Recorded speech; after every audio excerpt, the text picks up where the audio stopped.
ओम श्रुतिस्मृतिपुराणानामालयं नमामि भगवत्पादशङ्करं लोकशङ्करम्। अवगत्या हि संव्याप्तः प्रत्ययो विषयाकृतिः जायते स यदाकारः सबाह्यो विषयो मतः। This verse is a very important verse. ఫిలాసఫీలో రెండు స్కూల్స్ ఉన్నాయి. ఒకటి idealism, the other is realism అని రెండు స్కూల్స్ ఉన్నాయి. వెస్ట్రన్ ఫిలాసఫీలో ఉన్నాయి. ఓకే, ఇండియన్ ఫిలాసఫీలో కూడా ఉన్నారు. బౌద్ధులలో 4 తెగలు ఉన్నాయి: బాహ్యార్థవాదులు, విజ్ఞానవాదులు. దాంట్లో రెండింటిని మీరు చూసుకున్నట్లయితే బాహ్యార్థవాదులు, వాళ్ళకి మరో పేరు మెటీరియలిస్ట్, నాస్తికులు. వాళ్ళు ఏమన్నారంటే బయట ఉండే జగత్తే సత్యము అని చెప్పారు. జగత్తే సత్యం అని చెప్పారు. ప్రత్యక్షం మాత్రమే ప్రమాణము అని చెప్పారు. వాళ్ళ అనుమానాన్ని కూడా పెట్టుకోలేదు. ఎందుకంటే అనుమానం అనేప్పటికీ లోపలికి వెళ్ళాల్సి వస్తుంది. బయట చూసేదేదో చూసి లోపలికి పోవాలి. అనుమానం అంటే విజ్ఞానంలోకి పోవాలి. అంచేత వాళ్ళ అనుమానం కూడా పెట్టుకోవాలి. ప్రత్యక్షం ఒక్కటే ప్రమాణంలో పెట్టుకున్నారు. ప్రత్యక్షం ఒక్కటే ప్రమాణం అంటే బాహ్యార్థమే సత్యం అవుతుంది. అది బౌద్ధాలో ఒక స్కూల్. అది దీనికి ఎగ్జాక్ట్లీ ఆపోజిట్ స్కూల్ విజ్ఞానవాదం. బాహ్యవార్థం అంటూ ఏముండదు, విజ్ఞానమే ఉంటుంది. ఘటం అంటూ ఏముండదు, ఘట విజ్ఞానమే ఉంటుంది. ఘట విజ్ఞానమునకే ఘటమని పేరు. దీన్ని ఐడియలిస్ట్స్ అంటారు. వేదాంతం ఏ కేటగిరీలోకి వస్తుంది? Is it realism or idealism అన్నట్లయితే ఇట్ ఈజ్ నైదర్. ఇది కాదు. ఇక్కడ ఈ విజ్ఞానము మాత్రమే సత్యమని చెప్పము, బాహ్యార్థము మాత్రమే సత్యము అని చెప్పము. మనం ఏం చెప్తామంటే ఈ రెండు కూడా కల్పితములే. విజ్ఞానము కల్పితమే. విజ్ఞానం అంటే బుద్ధి, బాహ్యార్థము అంటే విషయము. రెండు కల్పితములే. ఈ రెండింటినీ ప్రకాశింపజేసేటువంటి సాక్షి, అధ్యక్ష సాక్షి చైతన్యమే సత్యము అని చెప్తాం మనం. Therefore we are neither subjective idealists nor objective realists. We are beyond both. అది వేదాంతుల యొక్క పరిచయం. హ్యావింగ్ సెడ్ దాట్, అయితే ఒక సంగతిని మనం విస్మరించరాదు. మనము వేదాంతమును, జగన్మిథ్యాత్మమును దాన్ని ప్రతిపాదించే సందర్భంలో మనం బాహ్యార్థవాదులను అనుసరించడం అనే ప్రసక్తి ఉండనే ఉండదు. ఎందుకంటే వాళ్ళు బయట ఉండే జగత్తు సత్యమని చెప్పేవాళ్ళు. మనం చెప్పేదానికి ఆపోజిట్ వాళ్ళు. అయితే బయట ఉండేది అసత్యము, లోపల ఉన్న విజ్ఞానము మాత్రమే సత్యము అని వీడికి మనకి మంచి చెలిమికి అవకాశం ఉన్నది. It is indeed so. అంచేతనే శంకరులకు వైష్ణవులు వాళ్ళు పేరు ఒకటి పెట్టారు ఆయనకి. ఏమని? ప్రచ్ఛన్న బౌద్ధుడు అని పేరు. బౌద్ధుడు. ఈయన శంకరులు వైదికుడు కాదు, ఈయన బౌద్ధుడు అంటే అప్పటికే విడతీసేశారు. బౌద్ధం వేరు, వైదికం వేరు. నిజానికి బౌద్ధం, వైదికం they have very common things. But రెండు డయామెట్రికల్లీ ఆపోజిట్ అన్నట్టుగా విడదీసి పెట్టి శంకరులు వైదికంలోకి రాడు, బౌద్ధంలోకి పోతాడు, మేము వైదికులము అని వైష్ణవాచార్యులు మొదలుపెట్టి వేరు ఊరికే వేషం మటుకు వేశాడు. వైదిక వేషం, విభూతి అది పెట్టి సన్యాసం అని ఏదని దండావది పట్టుకుని. బట్ అదర్వైజ్ హీఈజ్ బౌద్ధ, ప్రచ్ఛన్న బౌద్ధ. అలా ఎందుకన్నారంటే వాళ్ళు ప్రతిపాదిస్తారు. అలాగా చూసుకో, ఆయన రచనలు చూడు, ఆయన భాష్యాలు చూడు, ఎక్కడ చూసినా నీకు క్షణిక విజ్ఞానవాదమే ఉంటుంది. బ్రహ్మసూత్ర భాష్యం కానీ, మాండూక్య భాష్యం కానీ, even Taittiriya etcetera. Not in one place, in 100 places he presents క్షణిక విజ్ఞానవాద. హీఈజ్ ఏ బౌద్ధ అని వీళ్ళు అంటారు. మనం అంటాము ఆయన వైదికుడే, వేదమే క్షణిక విజ్ఞానవాదాన్ని చెప్తోంది జగత్తునకు సంబంధించినంత మటుకి. ప్రచ్ఛన్న బౌద్ధ, ఓపెన్ బౌద్ధ అనే వేసుకోండి మీరు అని నేను అంటూ ఉంటాను. So this is how it goes on. Therefore, so the point is, మన వేదాంతులు అంటే వేదాంత విద్యార్థులు, ఆచార్యులు కూడా, ఆచార్యులను నేను కలుపుతున్నాను. ఎందుకు కలుపుతున్నానంటే ఏదో ఈ వేదాంత కోర్సులని పేరు పెట్టి ఏదో కొంత ఇక్కడ అక్కడ ఓపెసర్ ఇక్కడ ఓపెసర్ అక్కడ అధ్యయనం చేసేసి కంగారుగా ఆచార్యులైపోయిన వారి సంఖ్య బాగా బలంగా అధికంగా ఉండడం చేత అదొక వర్గం కింద మనకి కనపడుతోంది. అందుగురించి ఆచార్యులను కూడా కలపాల్సి వస్తుంది. ఆ వర్గము some kind of a country club వేదాంతాన్ని ప్రమోట్ చేస్తూ ఉంటారు. వాళ్ళకి సరిగ్గా విషయములు లోతుగా అర్థం కావు. ఇది రియలిజం, ఐడియలిజం ఇలాంటివి ఉన్నాయని కూడా వాళ్ళు ఎరుగరు. ఊరికే అంతా ఏదో తత్వబోధన వాక్యాలను కంఠస్థం చేసి కాలక్షేపం చేస్తున్న వ్యవహారంలాగా కనపడుతుంది. ఇంత లోతుగా వాళ్ళు ఎక్కడ అధ్యయనం చేస్తారు? చేయరు. వాళ్ళకి బయట నుండే జగత్తు it is nothing but a projection of human thought. ఘటము అని నువ్వు అన్నావంటే బయట ఘటం అనేది ఏమి ఉండదు. ఘటం అనేది ఇట్స్ ఎ ప్రొజెక్షన్. వాచారంభణం, వాక్కు నుంచి వస్తుంది. ఎన్ మనసామనుతే తద్వాచా వదతి. వాక్కు నుంచి వస్తుందంటే మనస్సు నుంచి వస్తుంది. వాచా ఆరంభణం, అక్కడ పంచమీ కింద మార్చుకోవచ్చు వాక్కుని. వాచా తృతీయాన్ని పంచమీ కింద మార్చుకుంటే వాచ ఆరంభణం అని ఆనందగిరి రాశాడు. వాక్కు నుంచి ఆరంభణం అంటే పుట్టుక. ఘటము మట్టి నుంచి పుట్టలేదు. ఘటం మట్టి నుంచి పుట్టిందంటే అది బాహ్యార్థవాదం అవుతుంది. ఘటము వాక్కు నుంచి మనస్సు నుంచి పుట్టింది అంటే ఇట్స్ ఎ ప్రొజెక్షన్. అంటే ఘటం అనేది it's a thought, not a thing. Then what is the thing? మృత్తికైత్యేవ సత్యం. దట్ ఈస్ ది థింగ్ అని దృష్టాంతంలో మృత్తిక ఈజ్ ది థింగ్. ఘటము is a thought projected by the mind. But you see ఘటాన్ని అవుట్ సైడ్ చూస్తున్నావు అంటే థాట్ అని అనిపించదు. థాట్ అంటే లోపల ఉండాలి కదా, బయట ఉంది కదా. మరి ఘటం అంటే బయట ఉన్నట్టుగా ప్రాజెక్ట్ అయిందనే మాటను అందుకోసం చెప్పాల్సి వచ్చింది. అధ్యాస అనే మాట అందుకు అవసరమైనది. నిజానికి నువ్వు లోపల ఊహించింది బయట చూడకపోతే అధ్యాస అనే మాట అవసరం ఉండదు. అధ్యాస అంటే super imposition. You super impose what you have in your head on the thing which is out side. This is the అధ్యాస. ఓకే, హెడ్లో ఉన్నదాన్ని అంచేతనే స్మృతి రూప పరత్ర పూర్వదృష్టావభాస అధ్యాస అని శంకరుల నిర్వచనం. సో పరత్ర అంటే ఆన్ ది అవుట్ సైడ్, పరస్మిన్ దేశే, పరస్మిన్ కాలే, పరస్మిన్ వస్తుని పరత్ర. స్మృతి రూప అది స్మృతి సదృశ ఇత్యర్థ. Therefore it's a thought which you project. పరత్ర పూర్వదృష్ట అవభాస, this is what you project outside. Therefore ఘటం అనేది బయట ఉందని నువ్వు ఏదైతే అనుకుంటున్నావో బయట ఏమీ లేదు. దెర్ ఈజ్ నో ఘట అదర్ దాన్ ఘటాకార వృత్తి. ఆ వృత్తి కంటే ఇతరంగా జగత్ అనేది లేదు. నేను ఈ మాటని నిర్మోహమాటంగా చెప్తూ ఉంటాను. అయితే ఈ this kind of half baked వేదాంతికులు ఉన్నారు. వీళ్ళకి ఆ మిథ్యాత్మం సరిగ్గా తెలియక అదేదో 50-50 కైండ్ ఆఫ్ మిథ్యాత్మం. 50-50 కాదు, వాడి హెడ్ 50-50, వాడి చదువు 50-50. మిథ్యాత్వం 100%. రజ్జు సర్పము 100% అన్రియలా లేకపోతే 50-50 అన్రియలా? రజ్జు సర్పం. ఎవరినైనా మెడ మీద తల ఉన్నవాడిని అడగండి, చెప్తారు. మీకేమనిపిస్తుంది? 50-50 అన్రియల్ అనిపిస్తుందా? 100% అన్రియల్ అనిపిస్తుందా? 100% అన్రియల్ రజ్జు సర్పం. అజ్ఞానంలో ఉన్నప్పుడు 100% రియల్. అజ్ఞానం పోయిన తర్వాత 100% అన్రియల్. 50-50 ఏమైనా ఉందో దాంట్లో? అలాగేమీ లేదు.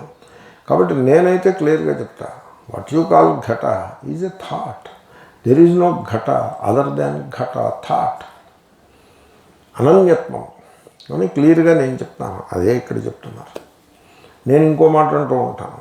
దాన్ని దిస్ కైండ్ ఆఫ్ వాళ్ళు వేదాంతులు ఎలా అంటారు? వాళ్ళని ద్వైతాద్వైతులు అనాల్సి ఉంటుంది. మీరు 50-50 చేస్తే వాళ్ళని అద్వైతులు అనడానికి వీల్లేదు, ద్వైతాద్వైతులు అనాలి అని నేనే ఒక కేటగిరీ ఇస్తున్నాను వాళ్ళకి అది కూడా తెలియదు. I'm giving a category to them. ఎందుకంటే ఒక కేటగిరీలో పడేస్తే చలో అది కూడా something goes on their also. So ఈ ద్వైతాద్వైతులు, దీన్నే మనం కంట్రీ క్లబ్ వేదాంతిన్స్ అని నేను తరచుగా రిఫర్ చేస్తున్నా. వాళ్ళ లైఫ్ స్టైల్ అది చూసి ఖాన్ మార్కెట్ గ్యాంగ్ అని కూడా నేను అంటూ ఉన్నాను. వీళ్ళందరికీ ఇప్పుడు నేను చెప్పిన ఈ విషయం ఇటువంటి దృష్టి గల వారికి, అంటే ఒక దృష్టిని నేను పరిశీలిస్తూ ఉన్నాను, nothing more than that. Therefore వీరికి ఈ మాట మింగుడు పడదు. ఏమిటా మాట?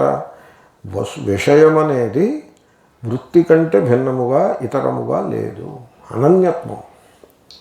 అంచేతనే ఘటం ఎక్కడ పుట్టిందంటే అఖండానంద మహారాజ్ అనేవారు, ఘటాకార వృత్తి పుట్టినప్పుడు ఘటం పుట్టిందనేవారు.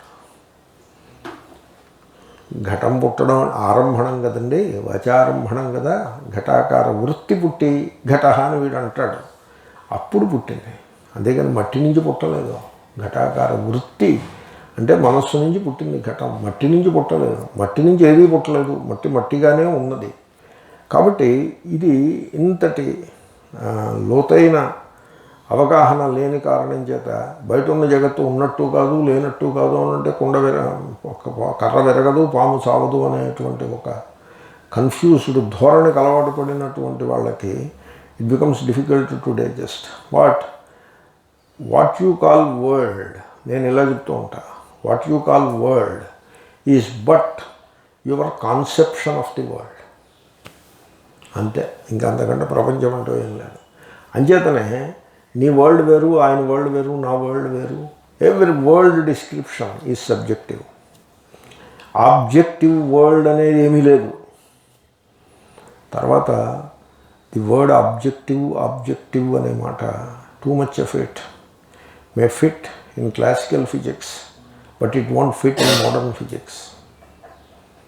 హైసెన్బర్గ్ అన్సర్టెనిటీ ప్రిన్సిపల్స్ ఇవన్నీ వచ్చేస్తాయి.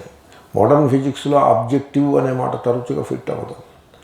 ఆబ్జెక్టివ్ అని ఎక్కడ ఫిట్ అవుతుందో చూసినా వేదాంతంలోకి వస్తే ఆబ్జెక్టివ్ అనేటువంటి that happening upon the expression objective అనేది ఎక్కడ ఫిట్ అవుతుందంటే ద్వైతంలో ఫిట్ అవుతుంది. అది because objective world is real for them.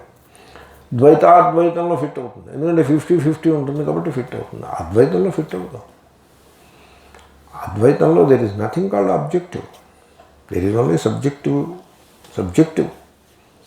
You need not complete అది దాని అడ్జెక్టివ్ నౌన్ చేసి పారాయడం. So there is nothing like objective, there is only subjective. So ఆ సబ్జెక్టివ్కే బుద్ధి లేక ప్రత్యయము అని పేరు. ఆ సబ్జెక్టివ్ దానికి విషయం ఒకటి ఉంటుంది, విషయము కూడా దాని అందే ఉంటుంది. సబ్జెక్ట్ ఉన్న చోటే ఆబ్జెక్ట్ ఉంటుంది. సబ్జెక్టు వృత్తి రూపంగా ఉంటుంది జ్ఞాత, ఆబ్జెక్ట్ విషయాకారంగా ఉంటుంది, అది కూడా వృత్తియే. అది విషయము లేక జ్ఞేయము. సాక్షి చైతన్యం ఈ రెండింటికి అతీతంగా ఉండి రెండింటినీ ప్రకాశింపజేస్తూ ఉంటుంది అని యాజ్ ఎ ఫస్ట్ స్టెప్ బాహ్యార్థవాదాన్ని త్రోసిపుచ్చి you make it into subjective idealism కింద మార్చేస్తారు. సబ్జెక్టివ్ ఐడియలిజంని అడాప్ట్ చేసుకుని using that as a stepping stone we going to the lofty heights of one without the second, Atma Swarupa. That is how they do it. ఇక్కడ శంకర్లా పని చేస్తున్నారు. అవగత్యా హి సంవ్యాప్తః ప్రత్యయో విషయాకృతిః జాయతే స యదాకారః స బాహ్యో విషయో మతః. ఆ రెండో line, that is the philosophy of idealism. Second line, idealism అనేది అంతా వచ్చేసింది దాంట్లో. డీటెయిల్స్ కావాలంటే మీరు వెస్టర్న్ ఫిలాసఫీ పుస్తకాలు చదువుకోవాలి. బిషప్ బెర్క్లీ అనే ఆయన ఉండేవాడు, క్రిస్టియన్ మిస్టిక్ బిషప్, అమెరికన్ అనుకుంటా, అమెరికన్లో లేకపోతే బ్రిటన్ నుంచి అమెరికా వెళ్ళాడు ఆ రోజుల్లో 17వ శతాబ్దంలో. ఆయన హీ ఈజ్ కాల్డ్ ఐడియలిస్ట్. ఆయన ఐడియలిజం అని చెప్పాడు. తర్వాత మన వాళ్ళు చెప్పిందే చెప్పాడు ఆయన. ది జగత్ హిరణ్య గర్భుని స్వప్నంలో ఉంది అని చెప్పారు మనవాడు. జగత్ అనేది హిరణ్య గర్భుని యొక్క స్వప్నము. ఎందుకంటే హిరణ్య గర్భుడు తైజస్సుడు, బుద్ధి ప్రధానుడు, తైజస్సుడు. సమష్టిలో తైజస్సుడికి హిరణ్య గర్భుడు, వ్యష్టిలో తైజస్సుడు అన్నది సమష్టిలో హిరణ్య గర్భుడు అన్నారు. వ్యష్టికి సమష్టికి తేడా ఏముంది? అదే ఇది, ఇదే అది. దేర్ఫోర్ ఆయన స్వాప్నికుడు, స్వప్నంలో, ఆయన యొక్క స్వప్నంలో ఉంది జగత్ అంతా. బిషప్ బెర్క్లీ ఎగ్జాక్ట్గా అదే మాట చెప్పాడు. ఎగ్జాక్ట్ అంటే ఎగ్జాక్ట్. ఇటు వచ్చి హిరణ్య గర్భాండానికి బదులుగా గాడ్ అంటాడు. World is a dream of God అని అంటాడు. చూడండి ఆయన ఐడియలిజంని ఎంత బాగా చెప్పాడు.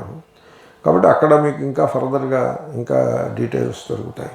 ఆయనది ఫేమస్ సేయింగ్ ఉంది, అది సెకండ్ లైన్ తోటి చక్కగా కోయిన్సైడ్ అయిపోతుంది. ఇస్సే పెర్సిపి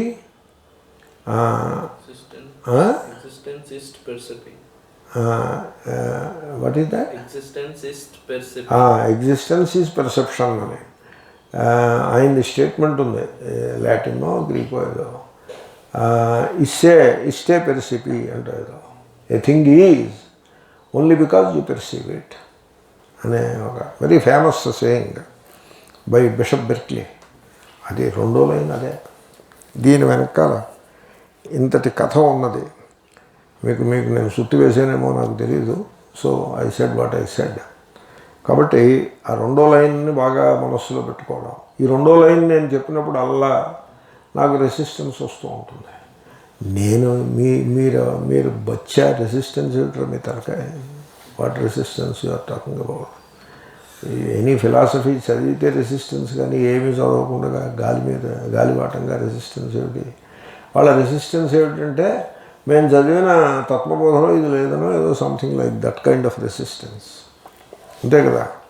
చలో అవగత్యా హి సంవ్యాప్తః ప్రత్యయః విషయాకృతి జాయతే సహ యదాకారః సహ బాహ్యః విషయః మతః.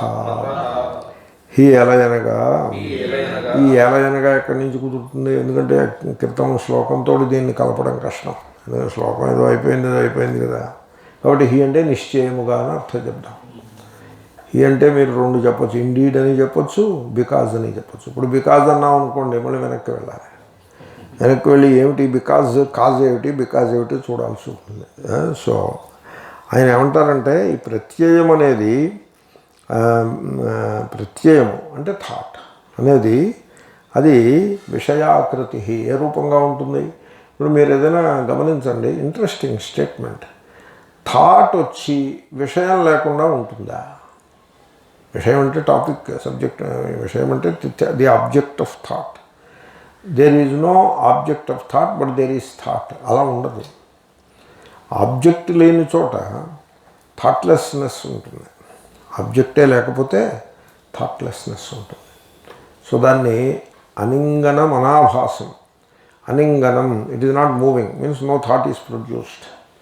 అనాభాసం, that's why no object is being revealed. ఆభాస అంటే ప్రకాశింపజేయుట. థాట్ వస్తే థాట్ వస్తే ఘట రివీల్డ్. అలాగంటే విషయాకారమును దేనిని రివీల్ చేయటం మానేస్తుంది. అంటే ఇంకా విషయం లేదనమాట. మైండ్లో విషయం లేదు. అనాభాసం, విషయరహితం. విషయం అంటే ఏమిటి? శబ్దస్పర్శ రూపరస గంధ. ఈ 5 కూడా లేవు. ఇంకో 2 ఉన్నాయి విషయాలు, సుఖ దుఃఖ. ఈ 7 లేవు మనస్సులో. 7 లేవు. శబ్దస్పర్శ రూపరస గంధములు, సుఖ దుఃఖములు. ఈ 7 కనుక మనస్సులో లేకపోతే మనస్సే లేదు. There is no thought. ఒకసారి థాట్ అంటూ పుడితే దానికి విషయం ఉండి తీరుతుంది. విషయాకృతి, విషయము యొక్క ఆకారము గల ప్రత్యయ వృత్తి. మీరు వృత్తి అనొచ్చు, బట్ మోర్ సో వృత్తి జ్ఞానం. ప్రత్యయం అంటే కేవల వృత్తి మాత్రమే కాదు, జ్ఞానం కూడా వచ్చేసింది, ఫలం కూడా వచ్చేసింది దాంట్లోకి. కేవలం వృత్తి వచ్చి ఇంకా ఫలం కోసం ఆగిందని కాదు. కాబట్టి ప్రత్యయ అంటే పర్టికులర్ నాలెడ్జ్ అనే విజ్ఞానము అంటారు. ఆ విషయం మీకు అర్థమైంది కనుక ప్రత్యయ అంటే ప్రత్యయము అని చెప్పుకుంటే సరిపడుతుంది. ప్రత్యయము ఇంగ్లీష్లో చెప్పాలంటే ఎ థాట్ అని చెప్పచ్చు. దట్ ఈస్ ది ప్రత్యయ. హీ నిశ్చయముగా అవగత్య సాక్షి చైతన్యముచే సంవ్యాప్త చక్కగా వ్యాపించబడి ఉన్నది. దీన్నే ఫలవ్యాప్తి అంటారు. ఇదే ఫలవ్యాప్తి. ప్రత్యయం పుడుతుంది. పుడుతూనే అది విషయాకారంగానే పుడుతుంది, ఒక ఆకారంతో పుడుతుంది. ఇప్పుడు శిల్పి శిల్పమును చెక్కినాడు అంటే దానికి ఏదో ఆకారం ఉంటుంది. శిల్పం చెక్కాడండి దానికి ఆకారం లేదండి అనే మాట ఉంటుందా? అలా ఏమి ఉండదు. కాబట్టి ప్రత్యయం పుట్టిందంటే విషయాకారంగానే ప్రత్యయం పుడుతుంది. ఇప్పుడు విషయ జ్ఞానం అది ప్రత్యయం ఎప్పుడవుతుంది? జ్ఞానరూపంగా ఉన్నప్పుడే ప్రత్యయం అవుతుంది. అంటే దాంట్లో విషయం తెలుస్తూ ఉంటుంది. అలా తెలియాలి అంటే ఆ సాక్షి చైతన్యం దాని యందు తప్పనిసరిగా వ్యాపించి ఉండాలి. అంటే ఫలవ్యాప్తి ఉండాలి. ఇంకా మరి ఈ ప్రత్యయం ఏమిటి? అసలు ఇది ఎలా పుట్టింది? ఇదేమిటిది? సహ అంటే ప్రత్యయం అని అర్థం. పైన ఉన్నది ప్రత్యయం కదా, అవగతి కాదు. అవగతి అయితే సహ అంటారు. సహ అన్నారు కాబట్టి ప్రత్యయం మాట చెప్తున్నారు. సహ ఆ ప్రత్యయము యదాకార యహ ఆకార యస్య సహ. బహువ్రీహి సమాసం. ఏ ఆకారము గలదియో ఏ ఆకారము గలదియై జాయతే పుట్టునో సహా అదియే. ఈ సహాకర్థం ఏంటి? ఆకారం. మొదటి సహాకర్థం ప్రత్యయం, తరువాత సహాకర్థం ఆకారం. సహా ఆ ఆకారమే బాహ్య బయట నుండే విషయ విషయముగా మతః స్వీకరింపబడినది. అంతే, ఐడియలిజం చెప్పేశారు. ధ్యాయతే సహా ప్రత్యయ యదాకార సహా ఆకార బాహ్యో విషయో మతః. ఈ ఆకారం ఎక్కడుంది? ప్రత్యయాంతర్గతమై ఉన్నది. అంటే ప్రత్యయం యొక్క ఆకారము, అదే ఆకారము. అంటే ప్రత్యయం యొక్క విషయము అని అర్థం. అదే బయట ఉన్నటువంటి విషయముగా స్వీకరింపబడుతూ ఉంటుంది. ఇప్పుడు మీరు ఆలోచించుకోండి, మీరు గంధము, మల్లెపువ్వుల సుగంధము అని అన్నారు. ఈ మల్లెపువ్వుల సుగంధం మీరు ఆఘ్రాణించారు కదా. మీరు ఆఘ్రాణించిన మల్లెపువ్వుల సుగంధం మీ ముక్కులోనైనా ఉండాలి, లేకపోతే మీ తలలోనైనా ఉండాలి. బయట ఎలా ఉంటుందండి? వారిని చదువుకోలే, ఇది ఎక్కడ చదువు? మల్లెపువ్వుల సుగంధం ఆఘ్రాణిస్తే అది ముక్కులోనైనా ఉండాలి, హెడ్లోనైనా ఉండాలి, లేదా ఇంకా లోతుగా పోయిందంటే ఇక్కడ హృదయంలోనైనా ఉండాలి. అంతేగాని బయట ఉంటే నువ్వెలా ఆఘ్రాణిస్తావు? కాబట్టి బయట ఉండదు, బయట ఉన్నట్లుగా తెలియబడుతుంది. అలా తెలుసుకుంటారు. దానికి బాహ్యము అని పేరు పెట్టారు. ఏది బాహ్యమో అదియో ఆంతరమే, ఏది ఆంతరమో అదియో ఆంతరమే. అంచేతనే శంకరులు అన్నారు, ఏ హి బాహ్యా త ఏవ ఆంతరా అనేది మానసా, ఏ హి మానసా త ఏవ బాహ్యా అన్నారు. ఈ మాట ఎప్పుడన్నారు? స్వర్గలోకం ప్రసక్తి వచ్చింది. ఈ స్వర్గలోకము బాహ్య దేశమునందు ఉన్నదా లేక మానస ప్రత్యయము మాత్రమేనా అని మీమాంస వచ్చింది. పౌరాణికులను అడిగితే వాళ్ళు ఏం చెప్తారు? పౌరాణికులను సలహా అడిగారు అనుకోండి, వాళ్ళ నేరా స్వర్గలోకం మానస ప్రత్యయమా బాహ్య దేశమునందు ఉన్నదా అని అడిగారు అనుకోండి, వాళ్ళు ఏం చెప్తారు? బాహ్య దేశమునందు ఉన్నది అని చెప్తారు. ఇక్కడి నుంచి అక్కడికి విమానం ఏదో ఎక్కి వెళ్ళాలి, ఎవడో తీసుకెళ్ళి కూడా వస్తాడు అని దాని చుట్టూ బోళ్ళని రిచువల్స్ పెడతారు. ఇక్కడ గోదానం చేస్తే వాడి ప్రయాణం బాగా అవుతుంది, వాడి ప్రయాణంలో చపాతీలు అవి మూట కట్టి ఇవ్వాలి కదా, అంచేది ఇక్కడ పితృకర్మ చేసినట్లయితే వాడికి అది పాథేయం అవుతుంది, దారిలో తిని వచ్చే ఆహారంగా పనికొస్తుంది అని దాన్ని ఎంత ఫిజికల్గా ముందుకు లాక్కుపోవాలో అంత ఫిజికల్గా లాక్కుపోవడం, రిచువల్లోకి దాన్ని చొప్పించటం, అలా చెప్తారు పౌరాణికులు. శంకర్లు అంటారు స్వర్గలోకం అన్నది మానస ప్రత్యయము. మనస్సులో ఉండే ప్రత్యయములలో సుఖము దుఃఖము రెండు ఉన్నాయని చెప్పాను కదా మీకు. శబ్దస్పర్శాదులు కాకుండా సుఖ దుఃఖములు కూడా ఉన్నాయి. ఆ సుఖ ప్రత్యయము బలంగా ఉన్నప్పుడు దానికే స్వర్గము అని పేరు. మానస ప్రత్యయమే. దుఃఖ ప్రత్యయం బలంగా ఉంటే అదే నరకము. ఈ మాట అంటూ ఉంటారు కూడా, ఈ మాట అందరూ అంటూ ఉంటారు. కవులు అంటారు అలాగ భూమి నుండి దివి నుండి భూమికి అంటూ ఏదో అంటాడు కవి. అంటే స్వర్గం ఇక్కడికి వచ్చేసిందని వాడి అభిప్రాయం. అంటే మానస ప్రత్యయమే అయింది కదా అది.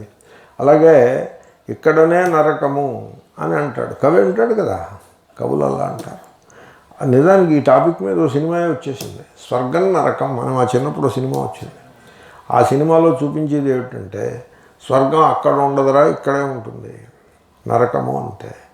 అయిపోయింది కదా. మీకు విజ్ఞానవాదం రాలేదు దాంట్లోనూ.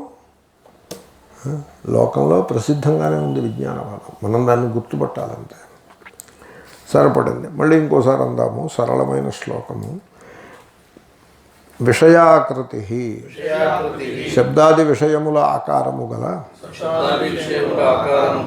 ప్రత్యయ ప్రత్యయము ఈ నిశ్చయముగా అవగత్యా సాక్షి చైతన్యముచే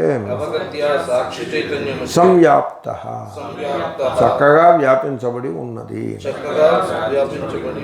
సహా ఆ ప్రత్యయము యదాకార ఏ ఆకారము గలది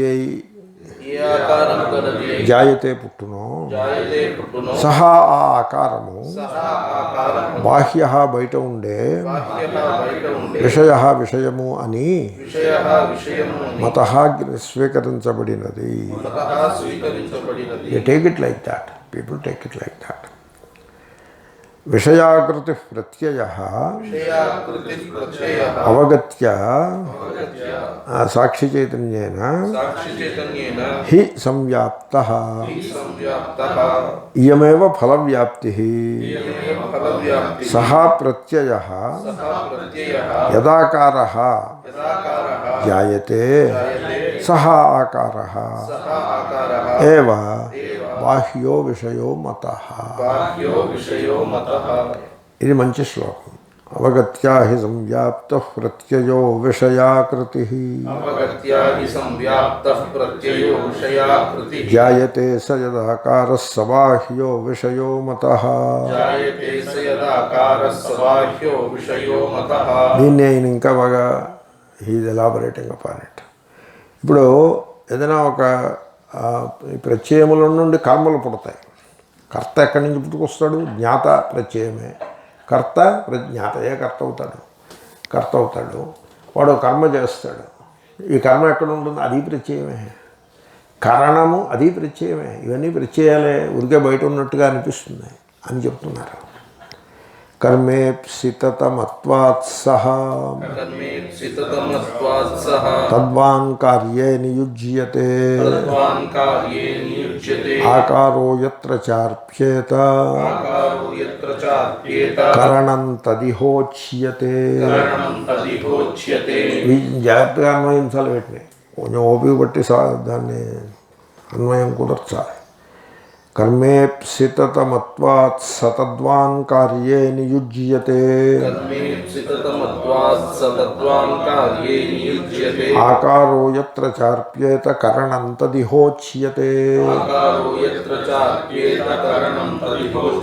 కర్మ ఈప్సితమత్వాత్ సహ తద్వాన్ కార్యే నియుజ్యతే ఆకారః యత్ర చ అర్ప్యేత కరణం తత్ ఇహ ఉచ్యతే.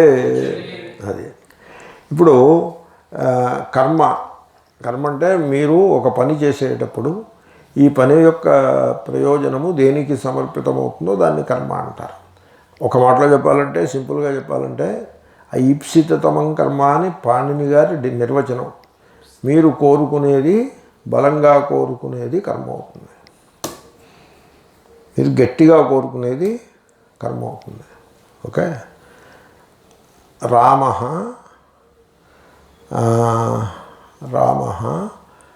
ధనాయ గ్రామం గచ్చతి అన్నప్పుడు, ఇప్పుడు రాముడు గ్రామమును గురించి వెళుతున్నాడు. గ్రామ శబ్దానికి ద్వితీయ విభక్తి వచ్చింది.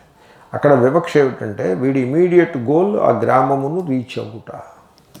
That is the most desired by him. అంచేత దానికి కర్మ వచ్చింది. ధనమును కూడా కోరుకుంటున్నాడు, కానీ immediately mainly what he desiring is గ్రామమును చేరుట. కాబట్టి గ్రామానికే కర్మ వచ్చింది, ధనమునకు కర్మ రాలేదు. ధనాయ అని చతుర్థిలో పడింది అది. ఓకే. సో మీకు ధనాన్ని మీరు ప్రథమ స్థానంలో పెట్టాలంటే రామ ధనం ప్రతి గ్రామాయ గచ్చతి అనాల్సి ఉంటుంది. రివర్స్ అయిపోతుంది వివక్షను బట్టి.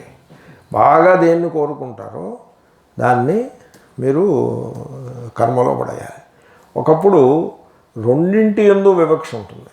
రామ గాం క్షీరం దోగ్ధి అంటాడు. దోగ్ధి అంటే పితుకుతున్నాడు. లట్ ప్రథమ పురుష ఏకవచనం. సో దోగ్ధి దుగ్ధ దుహంతి ఆ ధాతువు కొంచెం క్లిష్టంగా ఉంటుంది. రాముడు ఆవును పాలను పితుకుతున్నాడు. ద్వికర్మకత్వం వచ్చింది. అంటే రెండింటి యందు ఈప్సితమత్వం ఉన్నది. వాడికి పాలు కావాలి, ఆవు పాలు కావాలి అని ఆ విధంగా ఈప్సితమత్వాన్ని చెప్తారు. ఒకప్పుడు అది ఈప్సితమము కాకపోయినా వివక్ష చేత ఈప్సిత, వాడు అలా చెప్పదలుచుకున్నాడు. మన దృష్టిలో అది ఈప్సితమము కాదు, కానీ వాడి దృష్టిలో అది ఈప్సితతమము. అప్పుడు కూడా దానికి ద్వితీయ విభక్తి వస్తుంది అంటూ పెద్ద చర్చ ఉంది. కాబట్టి కర్మ ఈప్సితతమము అనేది విషయం అవుతుంది ఎప్పుడు కూడా. సహ అంటే విషయం, బాహ్యమునందు ఉండే విషయం. మరి బాహ్యంలో ఉంటే లోపల ఉన్నట్టే దానికే వస్తాం. ఈ కర్మ అనేది బాహ్యమునందు ఉండే విషయమే. అది మనం గట్టిగా కోరుకోవడం చేత దానికి కర్మ అనే పేరు వస్తుంది. కర్మ అంటే రిచువల్ కాదు సుమా, కర్తాకర్మ క్రియలో ఉండే కర్మ. ఇప్పుడు ఆ కర్మను, ఆ ఈప్సితమును, ఆ కోరిక గలవాడు వాడు కర్త అవుతాడు. వాడు క్రియయందు నియోగింపబడతాడు. ఈ క్రియని చేయుము అని నియోగింపబడతాడు. అప్పుడు ఆ క్రియను చేయటానికి వాడికి ఒక కారణము కావాల్సి వస్తుంది. ఆ కారణము కూడా ఒక ప్రత్యయము, ఒక ఆకారాన్ని పొంది అదే కారణమవుతుంది అని అలా చెప్తున్నారు. We have to look in to that. కర్మ ఈప్సితమత్వాత్ సహ తద్వాన్ కార్యే నియుజ్యతే ఆకారః యత్ర చ అర్ప్యేత కరణం తత్ ఇహ ఉచ్యతే. సహ ఆ విషయము, ఆ విషయమని పైనుంచి తెచ్చుకోవాలి. బాహ్యో విషయో మత అన్నారు కాబట్టి ఆ సహా ఇది. ఈ సర్వనామాలు పెద్ద సమస్య. చాలా కాషస్గా మీరు సర్వనామాలను చూసుకోవాల్సి ఉంటుంది. ఈప్సితమత్వాత్ అధికం గట్టిగా కోరబడుట వలన కర్మ అగును. దాన్ని కర్మకారకము అంటారు. వాడు దాన్ని గట్టిగా కోరుకుంటున్నాడు. ఇప్పుడు స్వర్గమును కోరుకుంటున్నాడు అనుకోండి, స్వర్గం భావయేత్ అన్నారు. సోమేన యజేత అంటే సోమవత యాగేన ఇష్టం భావయేత్. భావయేత్ అంటే కుర్యాత్ అని అర్థం. సో ఇష్టం అంటే స్వర్గం. కాబట్టి ఇప్పుడు కర్మ అంటే వీడు గట్టిగా కోరుకునేదేదో అది కర్మ అవుతుంది. ఇప్పుడు సోమయాగాన్ని వీడేం గట్టిగా కోరుకోవట్లేదు. సోమయాగాన్ని గట్టిగా కోరుకుంటున్నాడా, స్వర్గాన్ని గట్టిగా కోరుకుంటున్నాడా? స్వర్గాన్ని గట్టిగా కోరుకుంటున్నాడు. కాబట్టి స్వర్గము కర్మ అవుతుంది, సోమయాగము కరణం అవుతుంది. ఓకే, ఆ సాధనం అవుతుంది. కాబట్టి అది కర్మ. ఈ మళ్ళీ తద్వాన్ అంటే అది గలవాడు. అదంటే ఏమిటి? కర్మ కాదు, ఇచ్ఛ. ఈప్సితమా ఉంది కదా, ఇచ్ఛ గలవాడు. ఈ సర్వనామలు తద్వాన్, ఆ ఇచ్ఛ గలవాడు కర్త అనండి ఒకసారి. వాడిని కర్త అంటారు. ఎందుకని? కార్యే క్రియయందు నియుజ్యతే, నియోగింపబడుతున్నాడు. దీన్ని నియోగము అన్నారు. ఈ నియోగము అనేది మీమాంసకులకు ఒక పెద్ద టాపిక్. ఆర్థీ భావన. ఎవళ్ళు నియోగిస్తున్నారు లోకంలో? ఎవళ్ళో ఒకళ్ళు నియోగిస్తే కానీ వాడు ఏ పని చేయడు. మనిషి పని చేస్తున్నాడంటే ఏదో ఒక నియోగం ఉండాలి. నియోగం అంటే ఆర్డర్. ఎవరో ఒకళ్ళు ఆర్డర్ వేయాలి. ఇప్పుడు ఈ ఇంటికి యజమానుడు ఉంటాడండి, వాడికి ఆర్డర్ ఎవరు? భార్య ఆర్డర్ వేస్తుంది, లేదా కొడుకు ఆర్డర్ వేస్తాడు, ఎవడో ఒకడు ఆర్డర్ వేస్తాడు. వాడి హృదయంలో కూర్చున్నటువంటి కామహ, కోరిక, అది ఆర్డర్ వేస్తుంది. కామహ కామోదాత కామ ప్రతిగ్రహీత అనో మంత్రం ఉంది, పెళ్ళిళ్ళలో చదువుతారు. ఈ కన్యను ఇచ్చేవాడు కామహాయే, పుచ్చుకునేవాడు కామయ. ఓ కోరికతోటి కన్యాదానం ఏం చేస్తున్నాడు, మరో కోరికతోటి కన్యా వివాహం వాడు చేసుకుంటున్నాడు. ఇచ్చేవాడు కామహాయే, పుచ్చుకునేవాడు కామహాయే. కొంచెం బండగా చెప్పినట్టుంది. అదే మంత్రాల్లో చెప్పేస్తే సర్దుబాటు అయిపోతుంది. తెలుగులో అనువాదం చేస్తే వినడానికి కొంచెం ఇబ్బందిగా ఉంటుంది. కాబట్టి వీడు నియోగింపబడుతూ ఉంటాడు. కామహ నియోజయతి. వేదం నియోగిస్తుంది, ఈ కర్మ చెయ్యరా అని నియోగిస్తుంది.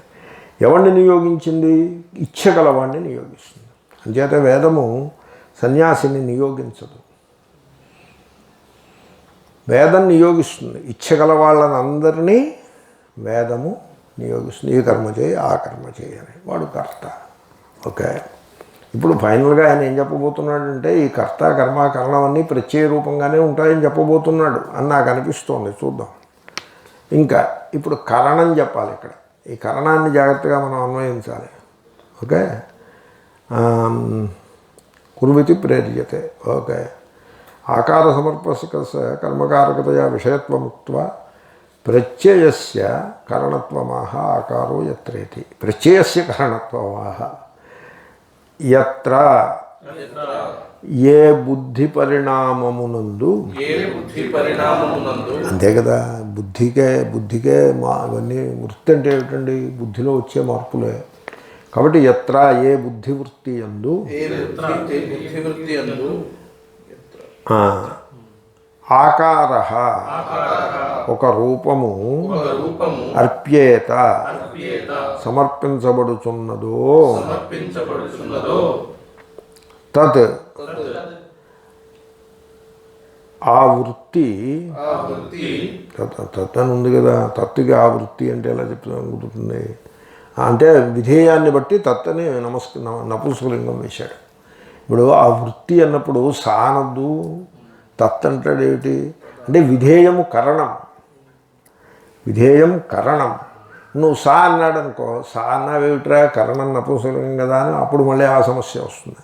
కాబట్టి ఉద్దేశ్యము విధేయము భిన్నలింగములలో ఉన్నప్పుడు ఉద్దేశ ప్రధానంగా చెప్పినప్పుడు ఉద్దేశ్యం యొక్క లింగము, విధేయమును చెప్పినప్పుడు విధేయం యొక్క లింగము వస్తూ ఉంటాయి. కాబట్టి ఇక్కడ తత్ అంటే కరణం. తత్ ఆ ఆకారము ఇహ ఈ సందర్భమునందు కరణము అని ఉచ్యతే చెప్పబడుచున్నది. అదే ఈ వాక్యం ఏం అర్థం కాలేదుగా, స్పష్టంగా లేదుగా. దాన్ని టీకాకారుడు ఏమంటాడంటే చూడండి, ఆకారో ఎత్ర అర్ప్యేత, ఎత్ర అంటే ఏ వృత్తి యందు ఆకారము సమర్పించబడినదో అది కరణమనబడును అని మనకు అలా కనపడుతోంది. ఆయన ఏమంటాడంటే తత్తదర్థాకార బుద్ధివృత్తి విషయ ప్రమితిం ప్రతి కరణమిత్యర్థ అని చెప్పాడు.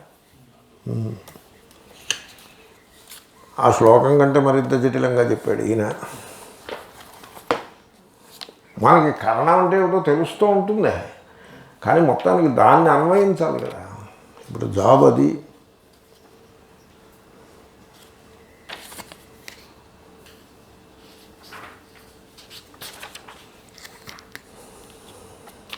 ఆకారో ఎత్ర చార్ప్యేత కరణం తదిహోచ్యతే. సంప్రతి కర్మాకరణం కర్తేతి త్రతయం సాక్షి వ్యతిరేకార్థం దర్శయతి కర్మేప్సిత ఇది. స బాహ్యో విషయ కర్మేత్యుచ్యతే ప్రమాణక్రియయా వ్యాప్తుమిష్టతమత్వాత్. అది సరిపడింది. తద్వాన్ బాహ్య విషయేచ్ఛవాన్ కుర్వితి చోదనయా ప్రేర్యతే సహ కర్త. అది కుదిరిపోయింది. ఇంకా అసలైంది ఎత్ర అంటే బుద్ధి విపరిణామే. అంటే పాపం రామతీర్థ గారు కూడా ఆనందగిరిని ఒకసారి కన్సల్ట్ చేసుకున్నారని తెలుస్తోంది. అంటే బుద్ధివృత్తి, బుద్ధి విపరిణామం అంటే బుద్ధివృత్తి. ఏ బుద్ధివృత్తి ఎందైతే ఆకారము అర్ప్యేత ఎవరు సమర్పిస్తారు ఆకారాన్ని? ఆ విషయం సమర్పిస్తుంది. ఆ బుద్ధివృత్తికి ఒక ఆకారాన్ని విషయం కల్పిస్తుంది. విషయం ఏమిటి? స్వర్గం. వీడు స్వర్గాన్ని కోరుకుంటున్నాడు. విషయం స్వర్గం. విషయం స్వర్గం అవగానే ఆ స్వర్గం ఏం చేస్తుందంటే వీడి బుద్ధివృత్తికి సోమయాగాకారాన్ని కల్పిస్తుంది.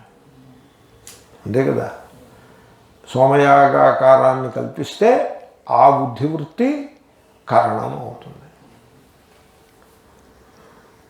ఎత్ర బుద్ధి విపరిణామే విషయేణ ఆకార సమర్పిత. విషయము చేత విషయం అంటే ఏమిటి? ఈప్సితతమమే విషయము. బాహ్య విషయాన్ని వీడు గట్టిగా కోరుకుంటున్నాడు కాబట్టి ఆకారము ఆ విషయం సమర్పిస్తుంది. విషయం సమర్పిస్తుంది అంటే విషయము నిర్ధారిస్తుంది. ఇప్పుడు స్వర్గానికి వెళ్ళాలనుకో, సైకిల్ మీద వెళ్తాను అని అనుకోడు కదా, ఆ విషయము నిర్ధారిస్తుంది కదా. సికింద్రాబాద్ వెళ్ళాలి, మోటార్ సైకిల్ మీద వెళ్తాను అని. కాబట్టి మీరు దేనిని చేరుకోవాలనుకుంటున్నారో అది కరణమును నిర్ధారిస్తుంది. కాబట్టి ఆ రకంగా నిర్ధారించబడినది కరణమనబడును అని సరిపడింది. బాహ్య విషయములను గ్రహించే చిత్తము కరణమనబడును. చిత్తాన్ని కరణం అంటారు. ఆయన గ్లాస్ ఓవర్ చేశాడు. బాహ్య విషయములను గ్రహించడి చిత్తము కరణమనబడును అంటే గ్లాస్ ఓవర్ అయిపోయింది. దాన్ని ఇంత పొడుగు రాయాల్సిన సెంటెన్స్ని కుదించేసి రాశాడు ఆయన. కన్ఫ్యూజింగ్. ఎలా రాయాలో చెప్పమంటావా? బాహ్య విషయము చేత దానిని పొందుటకై కావలసిన సాధనం ఏది గలదో ఆ ఆ రూపమును పొందిన బుద్ధివృత్తికి కరణమని పేరు అని రాయాలి ఆయన.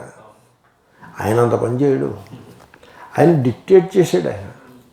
ఇది చూసుకుని వాడెవడో కుర్రాడు ఒకడు చదువు రాని వాడు ఒకడు కూర్చొని ఉంటాడు, వాడికేమొచ్చు సంస్కృతం అదేను, ఇన్ని డిక్టేట్ చేస్తే వాడు రాసి పెట్టాడు, అది ప్రింట్ చేశారు వాళ్ళు, వీళ్ళ తలకాయ.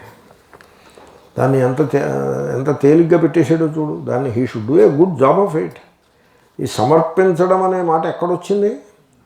విషయము కరణము యొక్క ఆకారమును విషయము సమర్పిస్తుంది.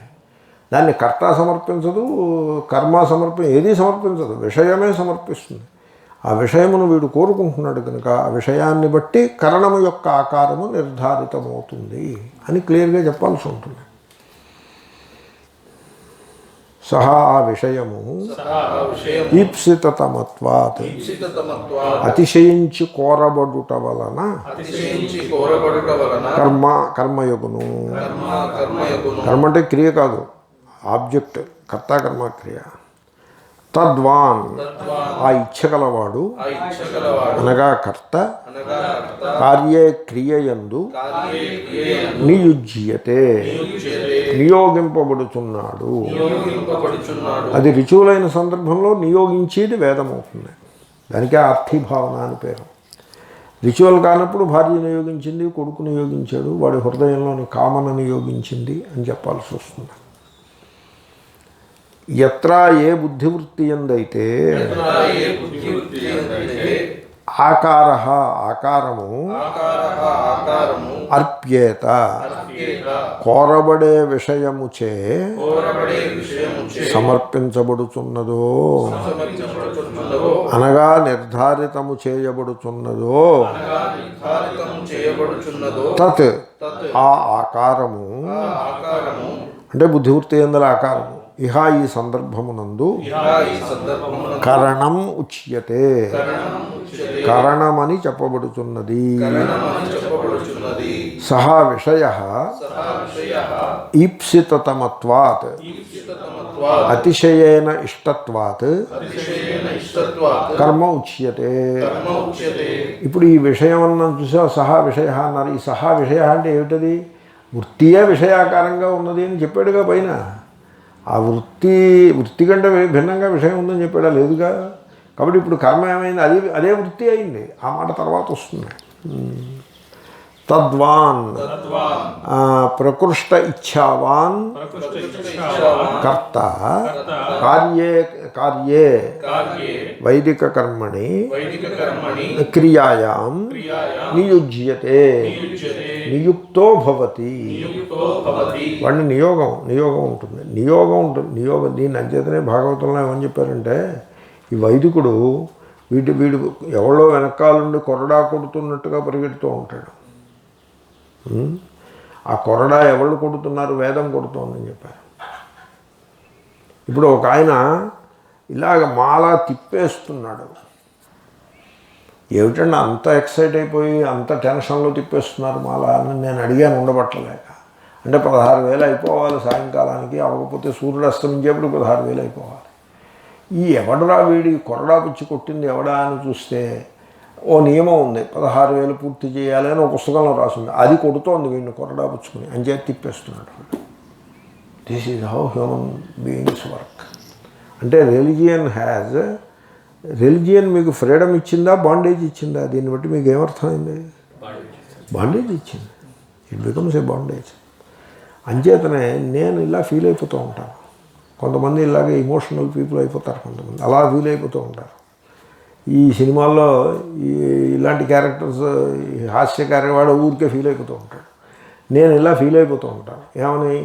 మేము వేదాంతం చదువుకుందామని వస్తారు, వాళ్ళని కర్మలో పెట్టేస్తారు వీళ్ళు. ఎంత విరోధం అంటే అది. కర్మలో పెట్టేస్తే అది వైదిక, అది రిలీజియస్లో. వాడు రిలీజియన్ నుంచి బయటపడడానికి వాడు వచ్చాడు ఇక్కడికి. వాడికి రిలీజియన్ ఇంట్లో ఉందిగా. ఇంట్లో తల్లిదండ్రులు, ఇష్టదైవము, కులదైవము, విగ్రహములు, పూజలు అన్నీ ఉన్నాయి. వాడు అందుకోసం వచ్చాడు ఇక్కడికి. అదేదో నచ్చక ఇక్కడికి వచ్చాడు. నచ్చినవాడు అక్కడే కూర్చున్నాడుగా. ఇంకో అమ్మాయిని పెళ్ళాడేసి అక్కడే ఆ పూజలు చేసుకుంటూ అక్కడే ఉంటాడు. అవన్నీ కాదనుకుని వచ్చిన వాడిని ఇక్కడ ఇంకో విగ్రహం పెట్టి ఈ పూజలు చేయరా అని దాంట్లో పెట్టేయటం, అంటే వాడిని నియోగాధీనుణ్ణి చేసేయటం. This is what is called spiritual authority. నేను మొన్న ఒకసారి మాట చెప్పాను, spiritual authority is no different from economic authority అని. ఎకనామిక్ అథారిటీ అంటే మీకు జీతం ఇస్తాడు వాడు, జీతం ఇచ్చి మీ చేత పని చేయిస్తాడు, కొరడా జీతమే కొరడా. ఇక్కడ రిలిజియన్నే కొరడా, ఫ్రీడమ్ ఉండదు. ఎనీవే నేను అలా ఫీల్ అయిపోతూ ఉంటాను గుర్తు వచ్చినప్పుడల్లా, మీరేం చెప్తూ చేయకండి. సో మనం కార్యే నియుజ్యతే. అపిచ యత్ర యస్యాం బుద్ధివృత్తౌ ఆకారః ఇష్టస్య ఆకారః. ఆ ఇష్టం ఉన్నది కదా, అంతా ఇష్టం చుట్టూ తిరుగుతుంది. ఇష్టం అంటే వీడి కోరిక, వీడు కోరుకునేది. ఇష్టం అంటే కోరబడేది అని అర్థం.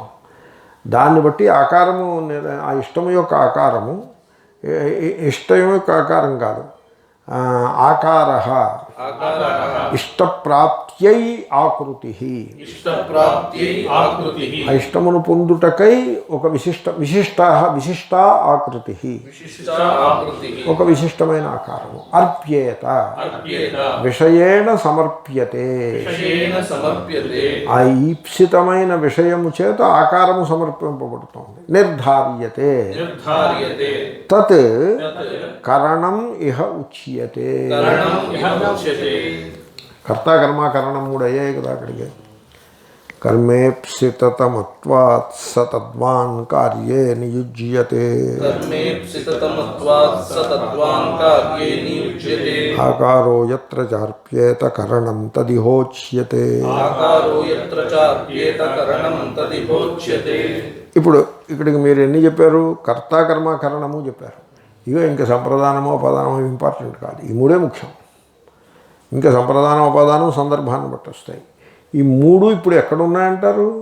బయట ఉన్నాయి. బయట ఉంటే లోపల ఉన్నట్టేనండి, విషయాకారంగా ఉన్నాయి, వృత్తి రూపంగా ఉన్నాయి. ఈ మూడు రకముల వృత్తి రూపములను ప్రకాశింపజేసేది ఏమిటి? సాక్షి చైతన్యం. అది చెప్తున్నారు. యదా భాసేన సంవ్యాప్తః సజ్ఞాతేతి నిగద్యతే. త్రయమేతద్వివిచ్యాత్ర యో జానాతి స ఆత్మవిత్. ఓకే, ఇప్పుడు కర్తనే ఇంకోసారి చెప్పి తర్వాత సాక్షిని చెప్తున్నారు.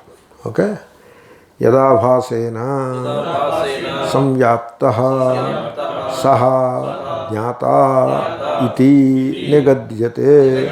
త్రయం ఏతత్ వివిచ్య అత్ర యః జానాతి సహ ఆత్మవిత్. కర్తయే జ్ఞాత అవుతాడు. ఇప్పుడు కర్మ చేసేవాడు కదా కర్త, అంటే తెలిసి చేస్తున్నాడు కదా కర్మని. ఏం తెలిసింది వాడికి? ఈ కర్మ చేస్తే నాకు ఈ ఇష్టము లభిస్తుంది అని తెలిసింది. ఆ ఇష్టమును కోరుకున్నాడంటే తెలిసి కోరుకున్నాడు. ఆ ఇష్టమును పొందుటకై ఈ కర్మను చేస్తున్నాడంటే తెలిసి చేస్తున్నాడు. ఇవన్నీ తెలుసుకుని కర్తగా అయిన వాడు ఒరిజినల్గా జ్ఞాత కూడా అయి ఉన్నాడు. ఆ జ్ఞాత ఎవరండి? జీవుడు. అంటే వాడే చిదాభాస. మనం చిదాభాసను ఒకదాన్ని యాక్సెప్ట్ చేసి ఉన్నాము. చిదాభాస అక్కర్లేదు అని చాలా చర్చ చేసి చిదాభాసను ఒకదాన్ని పెట్టుకున్నాము. ఆ చిదాభాసయే జ్ఞాత. ఆ భాస అంటే చైతన్య ప్రకాశం. దాని ఇమీడియట్ పరిచ్ఛేదము జ్ఞాత, జ్ఞాతృత్వం. జ్ఞాతృత్వాన్ని అనుసరించి వచ్చే పరిచ్ఛేదము కర్తృత్వం. ఈ డైరెక్షన్లో. రివర్స్ డైరెక్షన్లో ఆ కర్త జ్ఞాత అయి ఉంటాడు. ఆ జ్ఞాత చిదాభాస అవుతుంది. అది మొదటి మాట. సహా ఆ కర్త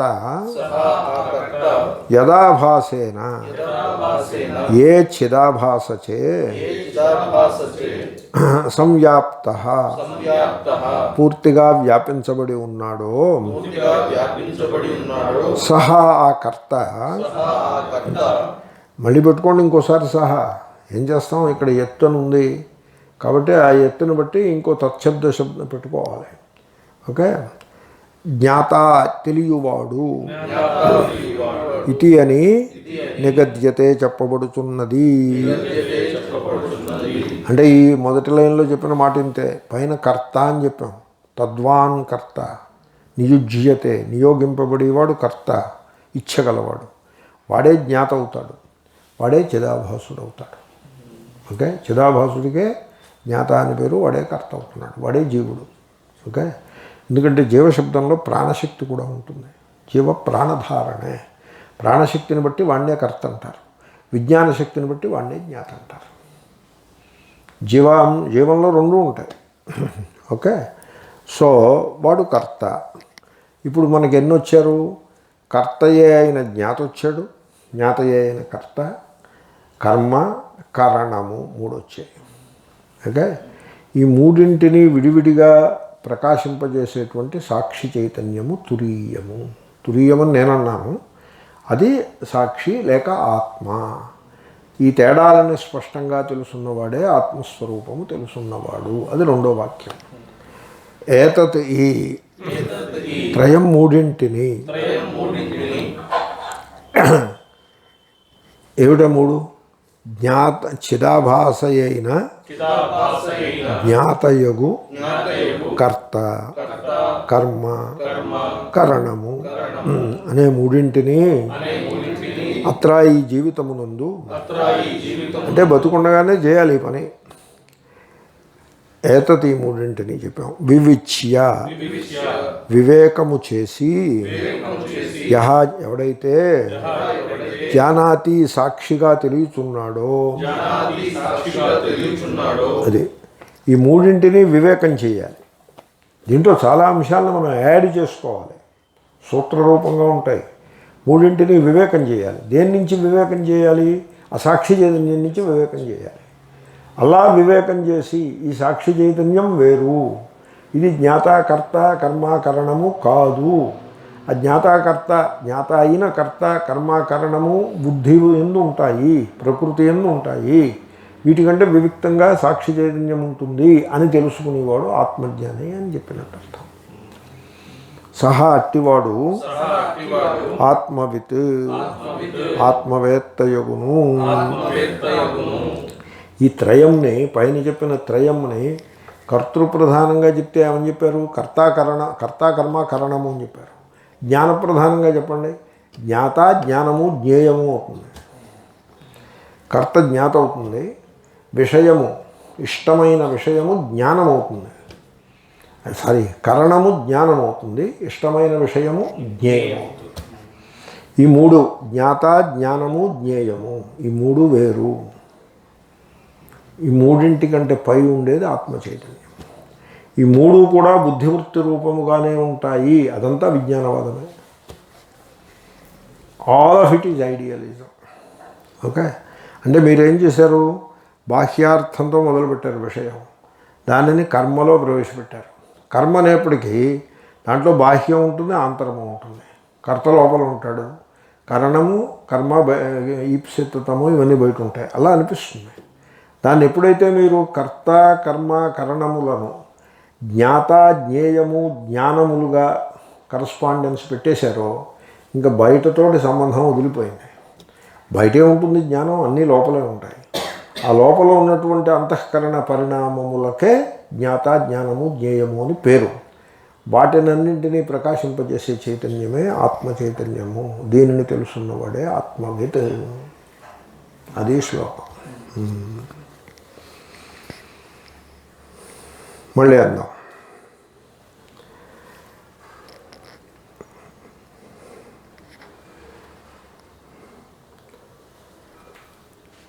యదాభాసేన ఏ చైతన్య ప్రతిబింబముచే, కర్త పైనుంచి తీసుకురండి. పైన కర్త లేడా ఎక్కడాను? తద్వాన్ ఆ ఇచ్చగల కర్త సంవ్యాప్త వ్యాపించబడి ఉన్నాడో, సహా ఆ చైతన్య ప్రతిఫలనమే జ్ఞాత తెలుసుకునేది ఇది అని నిగద్యతే చెప్పబడుతున్నది. అది అంటే ఇప్పుడు ఏమైంది? ఆ చిదాభాస అది జ్ఞాతృస్వభావం, జ్ఞాతృధర్మము కలది. తెలుసుకునేది అదే, ప్రకాశము కదా దాని ధర్మము. అది అహంకార రూపాన్ని పొందినది. అంటే కర్త అంటే అహంకారం. ఆ రూపాన్ని పొందేప్పటికీ ఆ పైన ఉన్నటువంటి కర్మకంతకి అన్వయించింది అహంకార రూపంగా. ఇది ఇన్ దిస్ డైరెక్షన్. రివర్స్ డైరెక్షన్లో ఆ తద్వాన్ అంటే కర్త అంటే అహంకారం.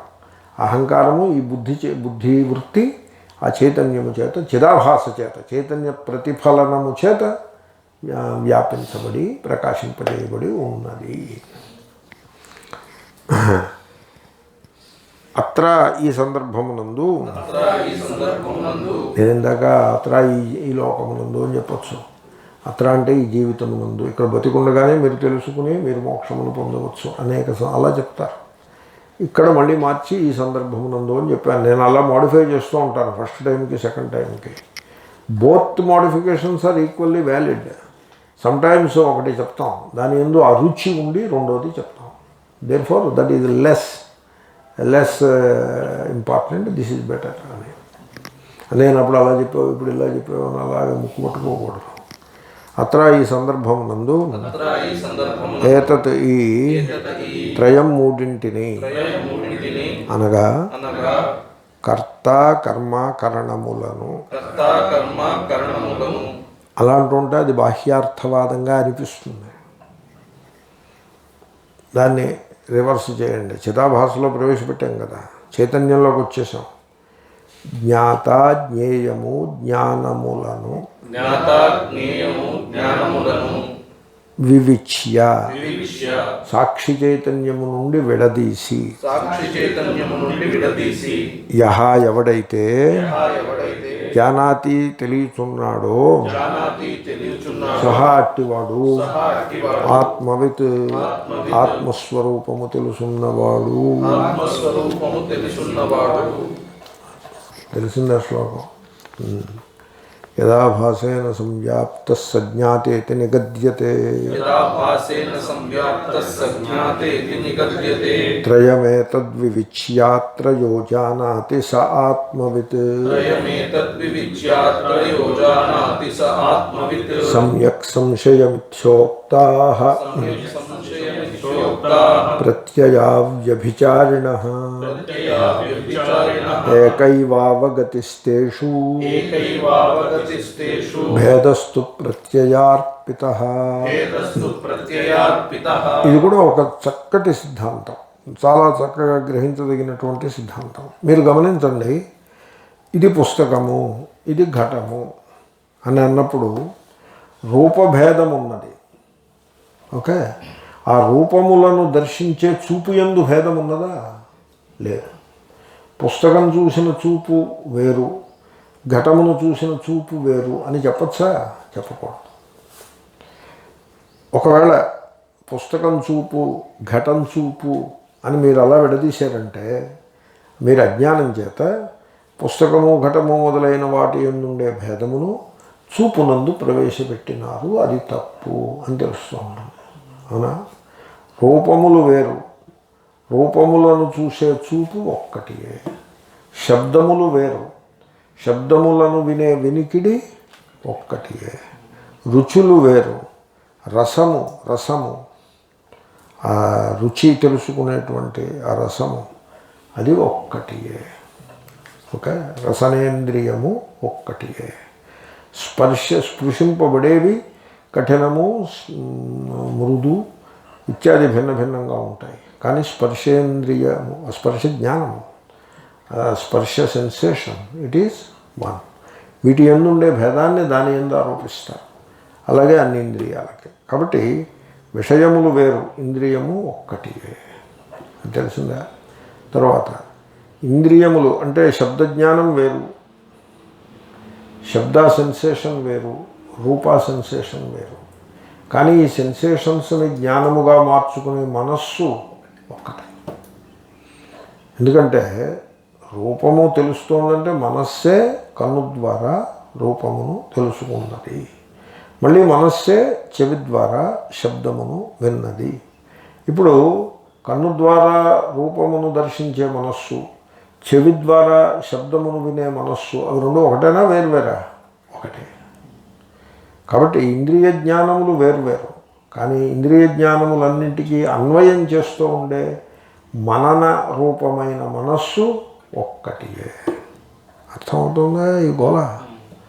మనస్సులో పుట్టే ప్రత్యయములు, మనస్సు అంటే ప్రత్యయములు, ప్రవాహం, ప్రత్యయములు వేరువేరుగా ఉంటాయి. ఈ ప్రత్యయములన్నింటినీ ప్రకాశింపజేసే ఆ ప్రతిఫలనం, ఫలవ్యాప్తి, సాక్షి చైతన్యం, అది ఒక్కటియే.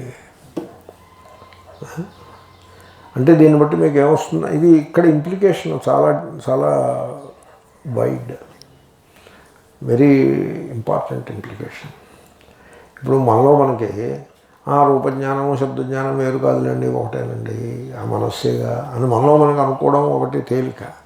కానీ ఇక్కడ ఉన్న సాక్షి, అక్కడ ఉన్న సాక్షి, అక్కడ ఉన్న సాక్షి ఒక్కటే అని తెలియటం. అది తెలిస్తే మీరు జీవన్ముక్తులైపోయినారు, సర్వాత్మభావంలోకి వెళ్ళిపోయారు. ఎందుకంటే ఇక్కడ ప్రత్యయములు వేరు, అక్కడ ప్రత్యయములు వేరు, అక్కడ ప్రత్యయములు వేరు. ఇక్కడ ప్రత్యయం ఏమిటి? అరే వీళ్ళు వేదాంతం అంటారు, సరిగ్గా చదువుకోరు, ఇది ఎక్కడ వేదాంతులండి అని ఇక్కడ ప్రత్యయం. అక్కడ ప్రత్యయం ఏమిటి? వీడికి పొగరు ఎక్కువ, ఏదో నోటుకు వచ్చినట్టు మాట్లాడతాడని అక్కడ ప్రత్యయం. ప్రత్యయములు వేరే కదా, ఆపోజిట్ కూడా. కానీ రెండింటి యొక్క సాక్షి ఒక్కటియే.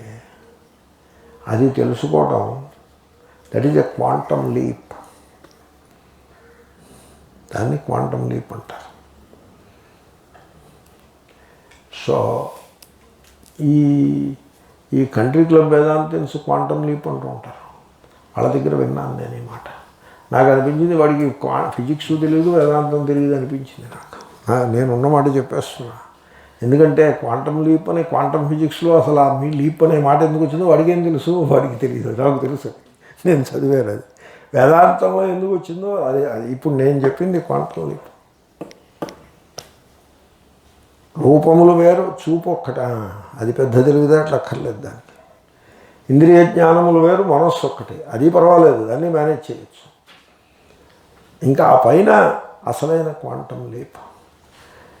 అది క్వాంటమ్ లీప్ ఎందుకైందంటే అది ఎవడు పడితే వాడు చేయలేకపోతున్నాడు దాన్ని. కారణం ఏమిటి? వీళ్ళు ఏం చేస్తున్నారు? వీళ్ళు చేసే పెద్ద దోషం ఏమిటంటే ప్రత్యయములలోని భేదమును సాక్షికి అంటకడుతున్నారు. ఆ పొరపాటు వీళ్ళు చేస్తున్నారు. ఆ పొరపాటు మీరు చేయకండి అని చెప్తున్నాడు ఆయన. ఓకే. సమ్యక్ సంశయమిత్యోక్తాః ప్రత్యయాః వ్యభిచారిణః. ఈ ప్రత్యయాలన్నీ మారిపోతూ ఉంటాయి. ఏకా ఏవ అవగతి. ఆ సాక్షి చైతన్యం మాత్రం ఒక్కటిగానే ఉంటుంది. తేషు భేదః తు ప్రత్యయార్పితః. అది తేషు భేద ప్రత్యయార్పి. ఈ తేషు కొంచెం తస్మిన్ భేద ప్రత్యయార్పిత అంటే నేను చాలా సంతోషించేవాడిని. తేషు భేద ప్రత్యయార్పిత అన్నాడు ఆయన. ఏముంది ఆ తేషు అంటే ప్రత్యయేషు భేద. తేషు అంటే సంకల్పేషు.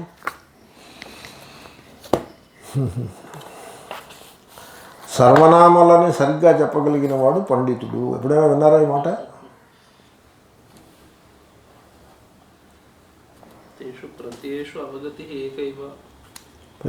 అలా పెట్టుకోవాలి. సరిపడింది, చూసారా? సరిపడింది. Very good. ఇది చిన్న విషయం మిస్ అయ్యాను నేను. గుడ్. భేద తు ప్రత్యయార్పిత. ప్రత్యయా సంకల్పములు లేక ఆలోచనలు వ్యభిచారిణ మారిపోతూ ఉంటాయి. సమ్యక్ కొన్ని ఆలోచనలు బాగుంటాయి. సంశయ కొన్ని ఇటు అటుగా సంశయిస్తూ ఉంటాయి. అంటే ఒక ఆలోచన సమ్యక్ జ్ఞానం కరెక్ట్గా పట్టుకుంటాడు, ఇంకొకటి ఇటాట అని సంశయంలో పడతాడు. మిథ్యోక్తా కొన్ని ఆలోచనలు తప్పుగా ఉంటాయి అని చెప్పబడినవి. కాబట్టి ఆలోచనలలో సమ్యక్ జ్ఞానం ఉంటుంది, అంటే సమ్యక్ సంకల్పం ఉంటుంది, సంశయ సంకల్పం ఉంటుంది, మిథ్యా సంకల్పం కూడా ఉంటుంది. ఇప్పుడు సర్పం అంటాడు, మిథ్యా సంకల్పం. ఇయం రజ్జు అంటాడు, సమ్యక్ సంకల్పం. రజ్జుర్వా సర్పోవా అంటాడు, అది సంశయ సంకల్పం. ఇలాగ మారిపోతూ ఉంటాయి ఈ ఆలోచనలు, సంకల్పములు మారిపోతూ ఉంటాయి. తేషు ఆ ప్రత్యయముల యందు అవగతి అవగతిః ఎరుక ఎరుక దాన్నే సాక్షి చైతన్యము అంటున్నాము.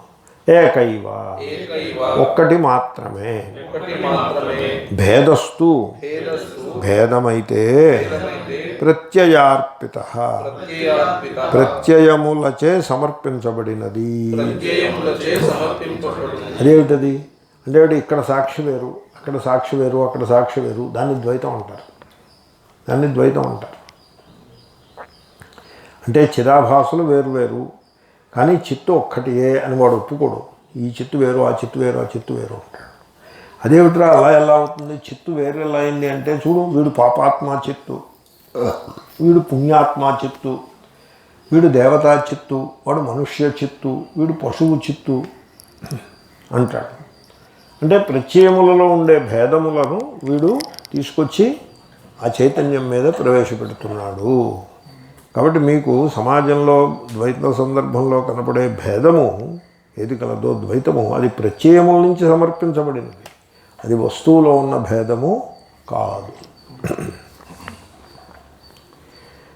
సమ్యక్ సంశయమిత్యోక్తా సమ్యక్ సంశయమిత్యోక్త సమ్యక్ జ్ఞానం సమ్యక్ జ్ఞానం సంశయ జ్ఞానం సంశయ జ్ఞానం భ్రమజ్ఞానం బ్రహ్మజ్ఞానం ఇది రూపేణ ఏ వర్తంతే ఇది రూపేణ ఏ వర్తంతే తే ప్రత్యయా తే ప్రత్యయాః వ్యభిచారిణ విచారిణః సంతత పరివర్తనశీలా సంతత పరివర్తనశీలా తేషు ప్రత్యయేషు ప్రత్యయేషు అవగతి అవగతిః ఏకా ఏవ. ఏకా ఏవ భేదస్తు అవగత్యాం భేదస్తు అవగత్యాం భేదస్తు ప్రత్యయార్పితః ప్రత్యయార్పితః ప్రత్యయభేదేన కల్పితః ప్రత్యయభేదేన కల్పితః అని దానికి అర్థం. సమ్యక్ సంశయమిత్యోక్తా ప్రత్యయా వ్యభిచారిణః సమ్యక్ సంశయమిత్యోక్త ప్రత్యయ విచారిణః ఏకైవావగతిస్తేషు భేదస్తు ప్రత్యయార్పితః. ఏకైవావగతిస్తేషు భేదస్తు ప్రత్యయార్పితః. ఇంకొక మాట చెప్పి ఫినిష్ చేస్తున్నాను. ఏకమేకతరాభావే యదా నోపలభామహే త్రితయం తత్ర యో వేద స ఆత్మా స్వాశ్రయాశ్రయ అని భాగవతంలో శ్లోకం ఉంటుంది.